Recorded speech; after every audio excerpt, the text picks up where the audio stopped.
қаласында орналасқан Қорғаныс министрлігі әскери медицина орталығында Үндістан қарулы күштерінің нұсқаушылары мен Қазақстан Республикасы қарулы күштерінің әскери медициналық мамандарына арналған медициналық көмек көрсету курсы өткізіліп жатыр.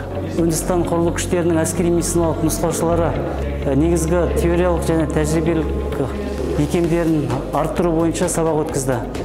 Оның ең маңыздылары ол шайқас алаңында тыныс алу жолдарын қалпына келтіру және қан тоқтату әдістерін толығымен практикалық жүзеге асырды. Бұл курс нәтижелері бойынша біздің әскери медициналық мамандар жаңа алған білімдері мен тәжірибелік икемдерін алдағы уақытта қызмет барысында қолданатын болады.